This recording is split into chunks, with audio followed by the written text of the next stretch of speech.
தந்தை, மகன், தூய ஆவியாரின் பெயராலே ஆமென்.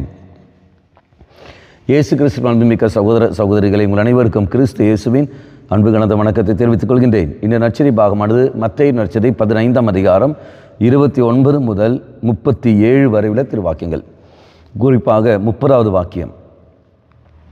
அப்பொழுது பெருந்திரளான மக்கள் அவரிடம் வந்தார்கள். கால் ஊனமுற்றோர், பார்வையற்றோர், உடல் ஊனமுற்றோர், பேச்சற்றோர் ஆகியோரையும் பிற நோயாளர் பலரையும் அவர்கள் தங்களோடு கூட்டி வந்து அவருடைய காலடியில் சேர்த்தார்கள். அவர் அவர்களை குணமாக்கினார். இப்போ நம்ம பார்க்கின்றோம், பல நோயாளர்களையும் என்ன செய்கிறார்கள்? கூட்டி கொண்டு வருகிறார்கள். எங்கே? இயேசுவின் அருகில் கூட்டி கொண்டு வருகிறார்கள். அப்படி கூட்டி வந்த காரணத்தினால் இயேசு அவர்கள் குணமாக்கினார். அன்பானவர்களே, நம்முடைய வழிபாடு தலங்களிலும் நம்முடைய வழிபாடுகளிலும் நாம் செய்ய வேண்டிய ஒரு காரியம் இதுதான். ஞாயிற்றுமை திருப்பலியில் ஏன் பங்கெடுப்பதில்லை? காரணம், எனக்கு காய்ச்சல், எனக்கு வருவதில்லை, எனக்கு தலைவலி, எனக்கு வருவதில்லை, என்னால் முடியவில்லை, எனக்கு உடல் சோர்வாக இருக்குன்னா என்னால் முடியவில்லை என்று. அப்போ குடும்ப அங்கத்தினர்கள் அப்படி விட்டு விடுகிறார்கள். சரி, நீ வர வேண்டாம் என்று. அந்த சமயத்தில் தான் நம் தெய்வத்தை நாம் கூட்டி கொண்டு வர, அந்த மக்களை நாம் கூட்டி வர வேண்டும்.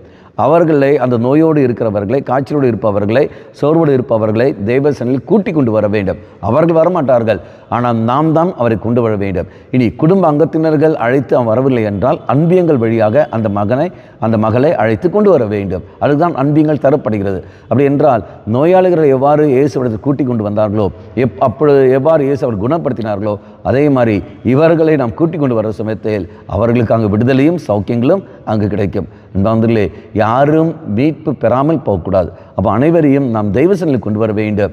இது ஒரு நொண்டிசாக்கு சொல்லிக்கொண்டு நாம் கூட காய்ச்சலோ அல்ல எதுனாலும் சரி, நம்ம முடிந்த வரைக்கும் 100% நாம் முயற்சி எடுத்து தெய்வசனத்தில் நாம் வர வேண்டும். மக்களை குடும்ப அங்கத்தினரை கூட்டி கொண்டு வர வேண்டும். இந்த திருவருகை காலமானது அதற்கு பயன்படுத்தட்டும்.